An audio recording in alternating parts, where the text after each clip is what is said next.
But at the same time, there's a part of me that kind of feels like, you know, it's nice to have this image or this you know, what's it called now, for these people that do these things to no longer feel like I'm all the way in Nigeria, nothing will happen to me, because they are doing so much in the name of trying to make it at all costs and putting people's lives at risk in the process. That boy's life has ended because somebody in Nigeria was trying to make money, well, from this story. So because you want to make money, it's okay for you to do something that will warrant the end of another person's life? Of course not. Hello guys, and welcome back to my channel. If you're new to my channel, hello and welcome to my channel. My name is Summer.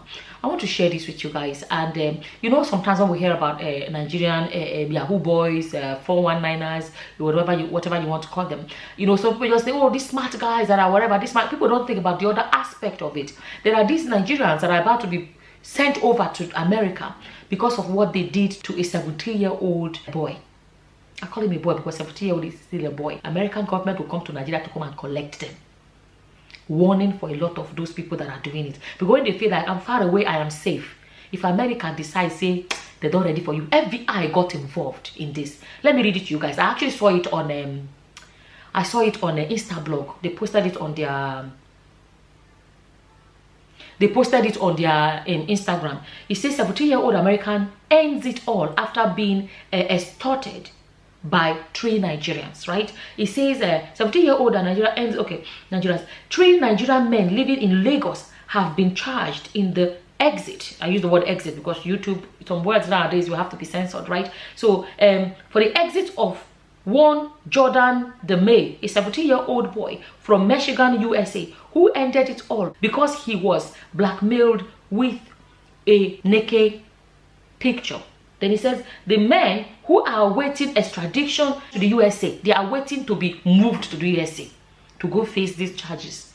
Listen, have been identified as Samuel Ogochi. Is it Ogochi?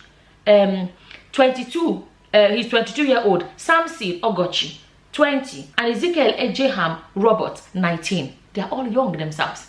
Then he says, U.S. Attorney for the Western District of Michigan, Mark Totten, on Wednesday, May 3rd, 2023, announced the unsealing of a federal indictment charging the three Nigerians of actually extorting numerous young men and teenage boys in the Western District of Michigan and across the United States. On March 23rd, 2020, 17-year-old DeMay was found gone from self-inflicted bullet, wound. Then he says his exit prompted an investigation by the county sheriff's department and the Federal Bureau of Investigation, that is FBI, which culminated in the indictment unsealed today. Extortion, I don't want to say the word, is a horrible crime that can leave especially young victims feeling ashamed with nowhere to turn. I don't know if you guys know, I don't want to say the right word. Basically, okay, let me read the rest of it. Okay, my heart goes out to the family of Jordan DeMay. Nothing can bring Jordan back, but my office is committed to securing justice and alongside Justin's family, sending an urgent warning so others can protect themselves and their families. We will travel the world to hold the perpetrators of these crimes accountable, Totten said. The 3 suspects are accused of buying hacked social media accounts and using them to pose as girls while interacting with boys. The chats were actual in nature and designed to lure teenage boys into sending new photos of themselves, officials said. The 3 suspects are accused of buying hacked social media accounts and using them to pose as girls while interacting with boys. The chats were actual in nature. I'm trying not to say the right word because of YouTube. The chats were actual in nature and designed to lure teenage boys into sending new photos. Why is this thing? Photos of themselves, officials said. Once the men had started chatting with a boy, they would research his school, hometown, and family members. So basically, in case you don't know what this thing is called, when they call it X, this particular kind of thing involves is they would somehow, which nobody should be doing that in the first place, giving pictures of themselves, of their bodies, to anybody on the internet. It has happened to boys, it has happened to girls. So eventually, after exchanging, they will claim they're exchanging pictures, whatever they're doing, and then they will not threaten the person that they're going to share it all over, you know, with their friends and family. If you don't pay this amount of money, I'm going to post it on, you know, your school website or your schoolmates. I'm going to post it everywhere. And because of the shame involved, some people will actually go and make the money, whatever way they can find it, to pay to stop these people from exposing their pictures. But those that cannot pay, we just feel so ashamed that what will happen when people get to see this, and because they can't handle the shame, they decide to end it all.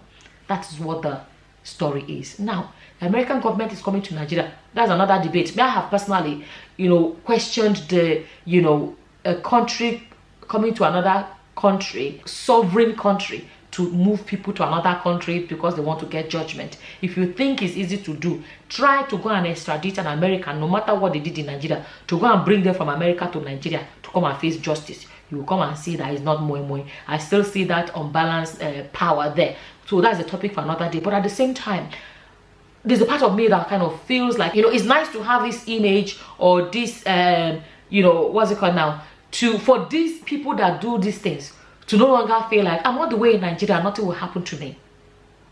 Because they are doing so much in the name of trying to make it at all costs and putting people's lives at risk in the process.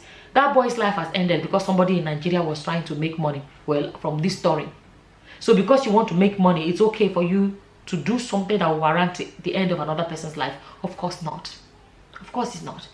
Honestly, what I like is the fact that a lot of them now may sit back and say, so even though they have the technology to find you anywhere you are, they have it. So that thing of feeling that I'm far away from America, I can commit all these things all the way from Nigeria and nothing will happen. When the FBI don't put hand, they will tell you where your father's grave, your great-great-grandfather's grave is. The great-grand... Do you know what I'm trying to say? So I like that aspect of it, because sometimes when we hear about it that, oh, Yahoo boys, you know, when we hear Yahoo boys and 419ers, we don't think about the human cost or situations like this where it has gone too far to the point where somebody has to lose their lives. Am I supporting people posting sharing their pictures online? No. I don't know. I saw that story and I wanted to share with you guys. I just feel like it's sad that that boy had to lose his life because some people in Nigeria, you know, from what the story said, we're trying to make money. As always, this is how I feel about the story. And as always, whatever your opinions are, please feel free to leave them in the comment section below. And with that, I'm going to say thank you for watching. Until the next time, guys. Bye-bye. Bye.